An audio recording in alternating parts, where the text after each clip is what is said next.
Sa pag-edad, nagbabago ang katawan. Bumababa ang mass ng kalamnan, bumabagal ang metabolismo, nagiging sensitibo sa pagtaas ng asukal sa dugo at impeksyon, at nag-iiba ang kakayahan ng bato at atay na magproseso ng ilang nutriyente. Kaya mahalaga na hindi lang basta mas maraming gulay ang pilitin, kundi ang tamang pagpili at paghahanda ng mga ito. Sa mga seniors, ang ilang gulay na karaniwang itinuturing na ligtas o malusog ay maaaring magdulot ng problema kapag madalas at sa malaking dami. Halimbawa, mga pagkaing mataas ang glycemic load na paulit-ulit na nagdudulot ng spike sa blood sugar, mga nightshade compounds na maaaring magpalala ng pananakit o pagiging sensitibo sa ilang individual, at gulay na mataas sa oxalates kung may predisposisyon sa kidney stones. Samantala, may mga gulay na espesyal na kapaki-pakinabang sa seniors, mayaman sa fibers, bitamina, lalo na vitamin K, folate, C, nitrates na nagpapababa ng blood pressure, at antioxidant compounds na tumutulong sa vascular at brain health. Ang gabay ng mga modernong rekomendasyon para sa matatanda ay nakabase sa balanse. Iwasan o bawasan ang mga high-risk na pagkain at palakihin ang mga gulay na tumutulong sa pagpreserba ng lakas ng kalamnan, bone health at cardiovascular function. Sa video na ito, tatalakayin natin ng malalim ang 3 gulay na dapat iwasan, bakit may panganib para sa seniors at paano i-minimize ang risk. At 3 gulay na dapat kainin, anong konkretong benepisyo ang dala nila at anong ebidensya ang sumusuporta rito. Ang layunin, hindi naman takutin ka, kundi bigyan ng malinaw at praktikal na gabay para sa mas ligtas at mas epektibong pagkain pagkatapos ng 60. 3 uri ng gulay na dapat iwasan ng mga senior. Una, mais. Bakit posibleng delikado at kailan safe? Ang mais, corn, ay paboritong gulay/grain hybrid sa maraming kultura. Masarap, mura, at versatile. Pero para sa ilang matatanda, may 2 dahilan kung bakit kailangan mag-ingat. Una, paraan ng paghahanda at dami. Kapag naproseso, e.g. mataas sa mantika, asukal, asin, o ginawang corn-based snacks, maari itong mag-ambag sa pagtaas ng timbang, pagtaas ng triglycerides at blood sugar spikes. Pangalawa, ang individual na tugon sa carbs at starch ay nagbabago sa pagtanda. Mas mabagal ang insulin response at mas madali ang pagtaas ng blood glucose pagkatapos kumain ng mataas na digestible starch. Hindi lahat ng mais ay pareho. Sariwang mais, nilaga o inihaw ay may mas maraming fiber kumpara sa pinong corn flour o processed corn snacks. May ebidensya ring nagpapakita na cooking method ay nakakaapekto sa glycemic index ng mais. Ang ilang paraan ng pag-prepare, halimbawa, paglamig pagkatapos luto upang magkaroon ng resistant starch, ay maaaring magpababa ng glycemic response. Kaya para sa seniors, hindi kailangang iban ang mais ng buo. Mas ligtas kung pipiliin ang buong cob o minimally processed corn at iwasan ang matatamis o maalat na corn products at deep-fried corn snacks. Mahalaga rin ang portion control, mas maliit na bahagi at isabay sa protina at gulay na mataas sa fiber para mapababa ang glycemic impact. Kung may diabetes o pre-diabetes, mas mainam kumonsulta sa doktor o dietitian para i-personalize ang porsyon at frequency. Sa madaling salita, mais ay hindi inherently nakamatay, pero ang paraan ng pagkain nito at ang kondisyon ng katawan ng senior ang magtatakda kung magiging delikado ito o hindi. Ang pag-unawa sa glycemic effect at paghahanda ang susi. Pangalawa, talong. Ano ang problema para sa ilang seniors? Ang talong, eggplant, ay isa sa mga pinakapamilyar na gulay sa lutuing Pilipino. Madalas nating makita sa pinakbet, tortang talong o ginisang ulam. Kilala ito bilang mayaman sa fiber at antioxidants tulad ng nasonin na ayon sa ilang pag-aaral ay nakakatulong sa pagprotekta ng cells laban sa oxidative stress. Gayunpaman, kahit may benepisyo ang talong, may ilang seniors na kailangang mag-ingat sa pagkain nito, lalo na kung may partikular na kondisyon sa kalusugan. Una, ang talong ay kabilang sa nightshade family, kasama ang kamatis at patatas. Batay sa ilang pananaliksik at obserbasyon sa clinical practice, ang nightshades ay naglalaman ng maliit na halaga ng alkaloids tulad ng solanin. Sa karamihan ng tao, wala itong epekto. Ngunit sa ilang seniors, lalo na ang may arthritis, gout o chronic inflammation, maaring mag-trigger ito ng pananakit ng kasukasuan, paninigas ng tuhod o paglala ng pamamaga. Hindi ito pareho sa lahat, kaya mahalaga ang pakikinig sa sariling katawan. Ikalawa, ang talong ay may oxalates, bagamat hindi kasing taas ng ibang gulay. Ayon sa medical guidelines, ang labis na oxalates ay maaaring magpataas ng risk ng oxalate kidney stones, lalo na sa mga may kasaysayan na nito o may advanced kidney disease.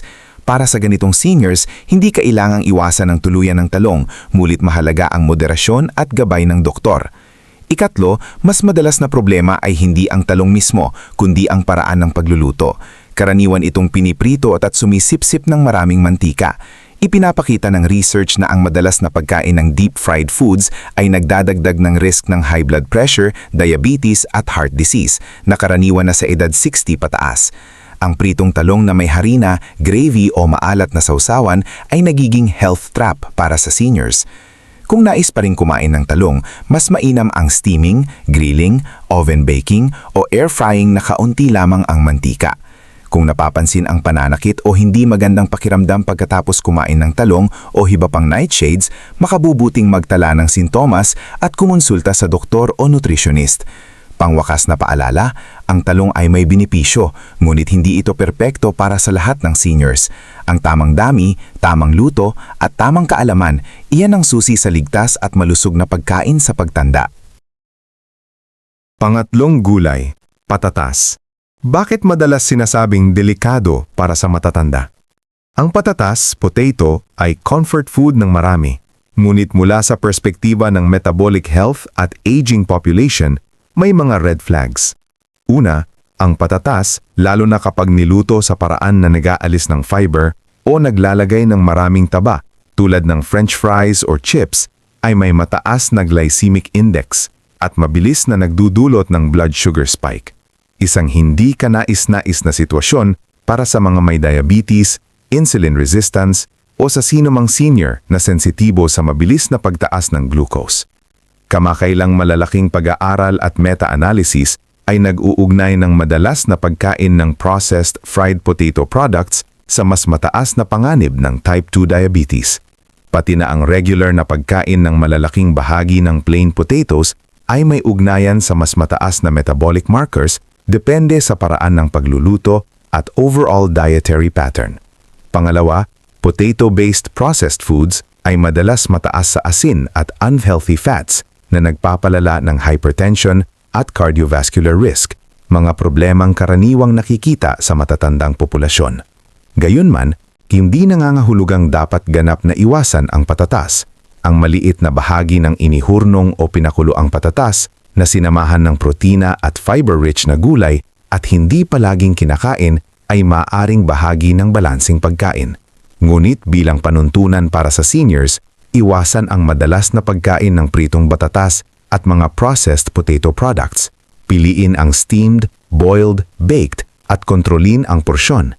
At mas mabuti kung papalitan ng whole grains o root vegetables na mas mababa ang glycemic response kung ang layunin ay mapangalagaan ang blood sugar at cardiovascular health.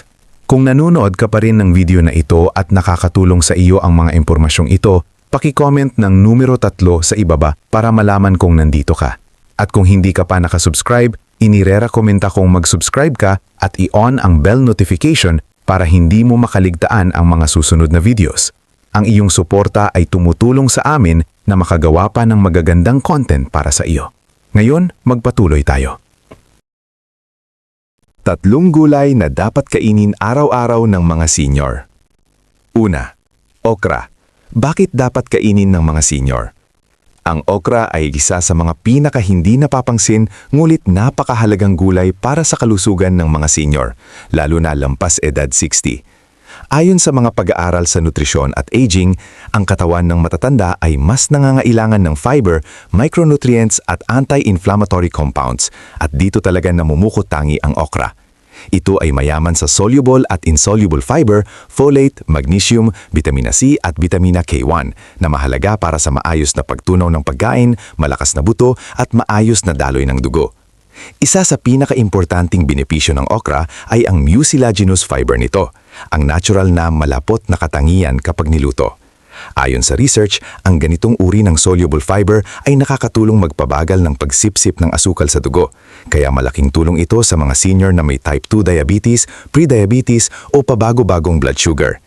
May mga animal studies at small human observations na nagpapakita na ang regular na pagkain ng okra ay maaring makatulong sa pagbaba ng blood glucose at LDL cholesterol na mahalaga sa pag-iwas sa sakit sa puso at stroke. Bukod dito, ang gut health ng senior ay madalas humihina dahil sa edad at gamot. Ang fiber ng okra ay nagsisilbing prebiotic, pinapakain ang good bacteria sa bituka.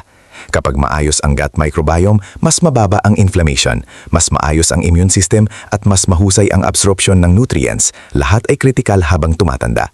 Sa aspeto naman ng bone health, ang vitamin K at magnesium ng okra ay may papel sa calcium regulation at bone density. Ibig sabihin, nakakatulong ito sa pag-iwas sa osteopenia at osteoporosis na karaniwang problema ng matatanda. Mula sa karanasan ng maraming senior, napapansin nila ang mas regular na bowel movement, mas gaan ang kabag at mas stable na energy kapag may okra sa kanilang pagkain. Pinakamainam itong lutuin ng simple, steamed, sinabawan o lightly sautéed upang mapanatili ang nutrisyon. Paalala, dahil may vitamin K ang okra, ang mga umiinom ng blood thinners ay dapat kumonsulta sa doktor bago biglang magdagdag ng maraming okra sa diet. Sa kabuuan, ang okra ay murang gulay, madaling hanapin, madaling lutuin at suportado ng siyensya. Isang praktikal at matalinong pagpili para sa pang-araw-araw na pagkain ng mga senior. Pangalawa, kale. Ano ang gagawin at bakit ito mahalaga para sa seniors? Ang kale ay isa sa mga kinikilalang supergreens dahil sa napakataas nitong micronutrient density, isang mahalagang katangian lalo na para sa mga seniors na mas kaunti na ang kinakain, ngulit mas mataas ang pangangailangan sa nutrisyon. Isa sa pinakamahalagang sustansya ng kale ay vitamina K na may kritikal na papel sa blood clotting at bone metabolism. Ayon sa mga observational at clinical studies, ang sapat na vitamin K status ay nauugnay sa mas mataas na bone mineral density at mas mababang panganib ng bali.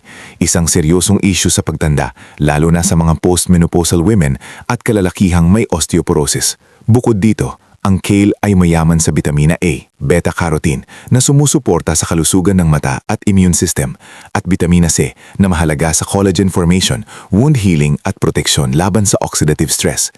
Taglay din nito ang potassium at calcium, mga mineral na mahalaga sa muscle contraction, nerve signaling at regulasyon ng blood pressure, mga aspekto ng kalusugan na kadalasang humihina sa edad. Hindi rin dapat maliliitin ang fiber ng kale. Ipinapakita ng maraming pag-aaral na ang sapat na dietary fiber ay tumutulong sa bowel regularity, mas maayos na blood sugar control at pagpapanatili ng healthy gut microbiota na may koneksyon sa immunity at mental clarity ng seniors. Bilang isang cruciferous vegetable, ang kale ay naglalaman ng glucosinolates at polyphenols, mga bioactive compounds na ayon sa review studies ay may anti-inflammatory at antioxidant effects.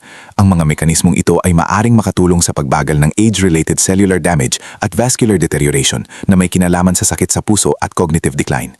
Praktikal na payo, dahil mataas sa vitamin K ang kale, mahalagang kumonsulta muna sa doktor ang mga seniors na umiinom ng anticoagulants tulad ng warfarin upang maiwasan ang hindi inaasahang interaksyon. Para sa karamihan, ligtas at kapaki-pakinabang ang kale kung ihahanda ng tama. Maaring i-blanch para maging mas malambot, ihalo sa supas o gawing lightly baked chips. Mas madali itong yuyain at tunawin, lalo na para sa may problema sa ngipin o panga. Sa konklusyon, ang kale ay isang napakahalagang gulay para sa bone, muscle at vascular health ng seniors. Kapag kinain ng tama at may sapat na kaalaman sa gamot na iniinom, ito ay isang simpleng hakbang tungo sa mas malakas at mas malusog na pagtanda. Kung nanonood ka pa rin ng video na ito at nakakatulong sa iyo ang mga impormasyong ito, paki-comment ng numero 2 sa ibaba para malaman kung nandito ka. At kung hindi ka pa nakasubscribe, inire-recommenda kong mag-subscribe ka at i-on ang bell notification para hindi mo makaligtaan ang mga susunod na videos. Ang iyong suporta ay tumutulong sa amin na makagawa pa ng magagandang content para sa iyo. Ngayon, magpatuloy tayo. Pangatlo, beetroot. Paano makakatulong sa presyo ng dugo at tibay ng puso? Ang beetroot o beet ay isa sa mga gulay na mas lalong napag-aaralan pagdating sa kalusugan ng puso, lalo na para sa mga seniors. Ang pangunahing dahilan nito ay ang mataas na dietary nitrate content ng beetroot. Ayon sa maraming clinical at population-based studies, ang nitrates mula sa pagkain, lalo na mula sa beetroot at beetroot juice, ay kino-convert ng katawan sa nitric oxide, isang mahalagang molecule na nagpapaluwag ng mga ugat, vasodilation. Kapag mas relaxed ang mga daluyan ng dugo, mas maayos ang daloy ng dugo at natural na bumababa ang blood pressure, partikular ang systolic pressure na madalas problema ng mga may edad na. Sa mga kamakailang pag-aaral na nakatuon sa older adults, napag-alaman na ang regular ngulit katamtamang pag-inom ng beetroot juice ay maaaring magdulot ng makabuluhang pagbaba ng systolic blood pressure at pagbuti ng vascular function. Hindi lamang ito tungkol sa numero ng BP. Ipinakita rin ng ilang randomized trials na ang beetroot supplementation ay nakakatulong sa exercise tolerance at functional capacity. Ibig sabihin, mas kaya ng matatanda ang maglakad ng mas matagal, mas hindi agad hingalin, at mas mapanatili ang kanilang independence sa araw-araw na gawain. Ito ay napakahalaga sa pagtanda dahil ang kakayahang gumalaw ng maayos ay direktang konektado sa kalidad ng buhay. Mas lalo pang naging interesante ang pananaliksik nang matuklasan ng mga siyentipiko na ang epekto ng beetroot ay may kinalaman din sa oral microbiome. Ang ilang bakterya sa bibig ay tumutulong sa conversion ng nitrates patungong nitrite at kalaunan nitric oxide. Ipinapakita ng bagong ebidensya na sa matatanda, ang beetroot ay maaaring makatulong na i-activate ang prosesong ito.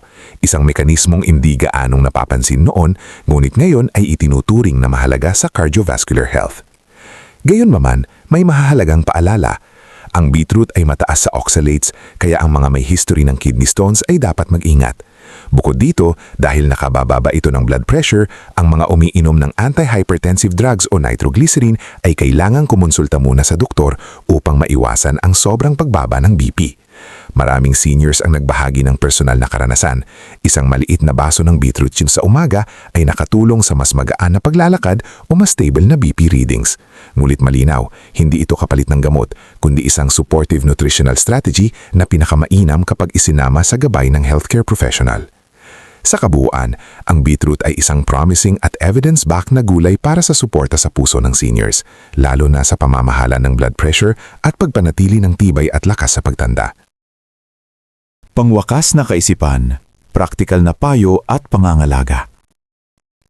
Sa pagtatapos, mahalagang linawin ito. Ang tamang pagpili ng gulay paglampas edad 60 ay hindi tungkol sa pananakot, kundi sa pagbibigay ng kapangyarihan sa katawan. Ipinapakita ng maraming pag-aaral na habang tumatanda, mas nagiging sensitibo ang ating metabolism, bituka, buto at daluyan ng dugo. Kaya mas mahalaga ang uri, dami at paraan ng pagluluto ng gulay.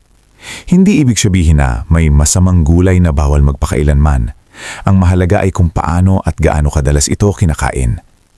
Ang tatlong gulay na tinalakay bilang may posibleng panganib, mais, talong at patatas, ay nagiging problema kadalasan kapag processed, pinirito o hindi akma sa kondisyon ng katawan.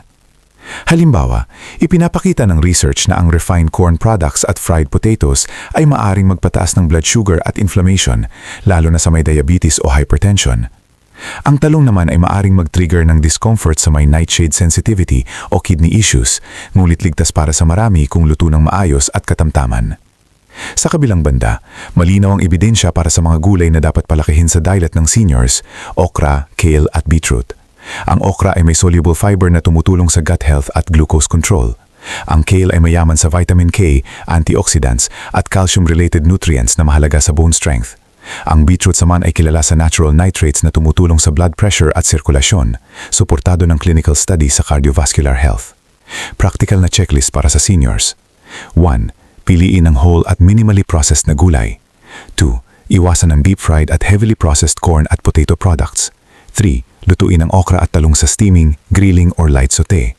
4. Subukan ng maliit na serving ng beetroot juice o roasted beet kung akma. 5. I-monitor ang epekto sa blood sugar, blood pressure at digestion. 6. Kumonsulta sa doktor kung may iniinom na blood thinners o antihypertensives. 7. Tandaan, ang balanced dietary pattern pa rin ang susi. Huling paalala, kumain ng may kaalaman at pag-iingat, ngulit huwag mawalan ng pag-asa. Sa tamang pagpili at paghahanda, ang gulay ay maaring maging susi sa lakas, tibay at mas masayang buhay pagkatapos ng edad 60, manatiling malusog at masigla. Kung nagustuhan mo ang video na ito at nakatulong ito sa iyo, mangyaring i-like, mag-subscribe at i-share. Ang inyong suporta ay tumutulong sa amin na patuloy na gumawa ng magagandang content upang kayo ay mabigyan ng kaalaman at inspirasyon. Salamat sa panonood at inaasahan naming makita kayo sa susunod na video.